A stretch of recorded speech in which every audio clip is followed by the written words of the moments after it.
ಎಲ್ಲರಿಗೂ ನಮಸ್ಕಾರ. Welcome back to ಮನಸ್ಸು ಅಕ್ವಾ ಅಂಡ್ ಅಗ್ರಿ ಫಾರ್ಮಿಂಗ್. ಇವತ್ತಿನ ಈ ವಿಡಿಯೋದಲ್ಲಿ ನಾನು ನಿಮ್ಗೆ ಏನು ತಿಳ್ಕೊಡ್ತಾ ಇದ್ದೀನಿ ಅಂತಂದರೆ, ನೀವೇನಾದರೂ ಫಿಶ್ ಫಾರ್ಮಿಂಗ್ ಮಾಡಬೇಕು ಅಂತಿದ್ದರೆ ಆಬ್ವಿಯಸ್ಲಿ ನೀವು ಫಿಶ್ ಪಾಂಡ್ ಕನ್ಸ್ಟ್ರಕ್ಷನ್ ಬಗ್ಗೆ ತಿಳ್ಕೊಳ್ಳೇಬೇಕು.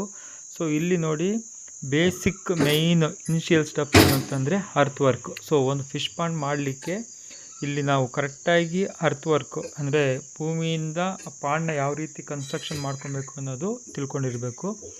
ಇಲ್ಲಿ ನಾನು ನಿಮ್ಗೆ ಏನು ತಿಳ್ಸೋಕೆ ಹೋಗ್ತಾ ಇದ್ದೀನಿ ಅಂತಂದರೆ, ಸ್ಲೋಪ್ ಕನ್ಸ್ಟ್ರಕ್ಷನ್ ಅಂದರೆ ಅರ್ತ್ ವರ್ಕ್ ಮಾಡಬೇಕಾದ್ರೆ, ಪಾಂಡ್ ಕನ್ಸ್ಟ್ರಕ್ಷನ್ ಮಾಡಬೇಕಾದ್ರೆ ಸ್ಲೋಪ್ ಅಂತಕ್ಕಂಥದ್ದು ತುಂಬ ಇಂಪಾರ್ಟೆಂಟ್ ಪ್ಯಾರಾಮೀಟರು. ಯಾಕೆ ಅಂತಂದರೆ ಕರೆಕ್ಟಾಗಿ ಸ್ಲೋಪ್ ಕೊಟ್ಟರೆ ಮಾತ್ರ ಸ್ಲಡ್ಜ್ ಅಂತಕ್ಕಂಥದ್ದು ಸರಿಯಾಗಿ ಮೂವ್ ಆಗಿ ಸೆಂಟ್ರಿಗೆ ಬಂದು ಸೆಂಟ್ರಿಂದ ಪೈಪ್ಲೈನ್ ಮುಖಾಂತರ ಆಚೆ ಹೋಗುತ್ತೆ. ನೀವೇನಾದರೂ ಸ್ಲೋಪ್ ವೇರಿಯೇಷನ್ ಆದರೆ ಹಂಗಾಗಿ ಅಂಥ ಒಂದು ಸಂದರ್ಭದಲ್ಲಿ ಸ್ಲಡ್ಜ್ ಅಂತಕ್ಕಂಥದ್ದು ಆಚೆ ಹೋಗಲ್ಲ. ಆವಾಗ ಫಿಶ್ಗಳಿಗೆ ತೊಂದರೆ ಆಗುತ್ತೆ.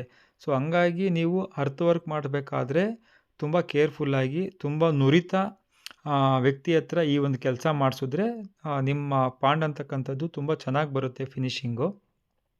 ಇಲ್ಲಿ ನಾನು ನಿಮ್ಗೆ ಏನು ತಿಳ್ಸೋಕೆ ಹೋಗ್ತಾ ಇದ್ದೀನಿ ಅಂತಂದರೆ, ಇಲ್ಲಿ ನಂದು ಫಿಶ್ ಪಾಂಡ್ನ ಕನ್ಸ್ಟ್ರಕ್ಟ್ ಮಾಡಿಕೊಟ್ಟಂಥ ಶ್ರೀನಿವಾಸ್ ಎಂಬ ವ್ಯಕ್ತಿ, ಇವರು ಈ ಒಂದು ಫಿಶ್ ಪಾಂಡ್ ಕನ್ಸ್ಟ್ರಕ್ಷನಲ್ಲಿ ತುಂಬ ಎಕ್ಸ್ಪರ್ಟ್ ಆಗಿದ್ದಾರೆ.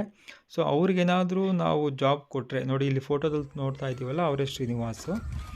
ಅವ್ರಿಗೇನಾದರೂ ಜಾಬ್ ಕೊಟ್ಟರೆ, ಈ ಒಂದು ಪಾಂಡ್ ಕನ್ಸ್ಟ್ರಕ್ಷನ್ ಜಾಬ್ ಕೊಟ್ಟರೆ ತುಂಬ ನೀಟಾಗಿ ಕೆಲಸ ಮಾಡಿಕೊಡ್ತಾರೆ. ಮತ್ತು ಏನು ಒಂದು ಚಾರ್ಜಸ್ ಅಂತಕ್ಕಂಥದ್ದು JCB ಮತ್ತು ಇಟಾಚಿ ಎಲ್ಲ ಕಡೆ ಏನು ಚಾರ್ಜಸ್ ಇರ್ತೀಯೋ ಅದೇ ರೀತಿ ಒಂದು ಚಾರ್ಜಸ್ ಸಹ ಇವರು ಮಾಡ್ತಾರೆ. ಬಟ್ ಇವರು ಎಕ್ಸ್ಪರ್ಟ್ ಇನ್ ಫಿಶ್ ಪಾಂಡ್ ಕನ್ಸ್ಟ್ರಕ್ಷನ್, ಅಂದರೆ ಫಿಶ್ ಪಾಂಡ್ ಇದರಲ್ಲೇ ತುಂಬ ಕೆಲಸಗಳು ಮಾಡಿ ತುಂಬ ಎಕ್ಸ್ಪರ್ಟ್ ಇದ್ದಾರೆ. ಮತ್ತು ನಿಮಗೆ ಲೆವೆಲ್ಲು ಪಾಂಡ್ ಈಕ್ವಲ್ ಎಲ್ಲ ಒಂದು 4 ಕಡೆ ಮೂಲೆಯಲ್ಲೂ ಸಹ ಪಾಂಡ್ ಈಕ್ವಲ್ ಆಗಿ ಇರುತ್ತೆ. ಒಂದು ಕಡೆ ಏರಿಯಾ ಹೈಟು, ಒಂದು ಕಡೆ ಏರಿಯಾ ಡೌನು, ಆ ಥರ ಬರೋ ಚಾನ್ಸಸ್ ಎಲ್ಲ ಇರಲ್ಲ ಇವ್ರ ಕೈಲಿ ಕೆಲಸ ಮಾಡಿಸಿದ್ರೆ. ಆ್ಯಕ್ಚುಲಿ ಇದೇನು ಪೇಯ್ಡ್ ಪ್ರಮೋಷನ್ ಅಲ್ಲ. ನನಗೆ ಪಾಂಡ್ನ ಇವರು ಚೆನ್ನಾಗಿ ಮಾಡಿಕೊಟ್ಟಿದ್ರಿಂದ, ಇವ್ರ ವರ್ಕು ನನಗೆ ತುಂಬ ಇಷ್ಟ ಆಗಿದ್ದರಿಂದ, ನೀವೇನಾದರೂ ಮಾಡಿಸ್ಕೊಳ್ಳೋದಿದ್ರೆ ಇವ್ರ ಕಡೆ ಕೆಲಸ ಮಾಡಿಸ್ಕೊಳ್ಳಿ ಅಂತ ಹೇಳ್ತೀನಿ.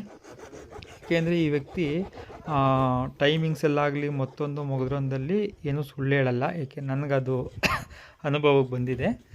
ತುಂಬ ಪ್ರಾಂಪ್ಟಾಗಿ ಕೆಲಸ ಮಾಡಿಕೊಡ್ತಾರೆ ಮತ್ತು ತುಂಬ ಈ ಕೆಲಸದಲ್ಲಿ ಪಳಗಿದ್ದಾರೆ. ಹಂಗಾಗಿ ಯಾರಾದರೂ ಹೊಸಬರು ಮಾಡಿಸ್ಕೊಳ್ಳೋರಿದ್ದರೆ ಈ ವ್ಯಕ್ತಿನ ಕಾಂಟ್ಯಾಕ್ಟ್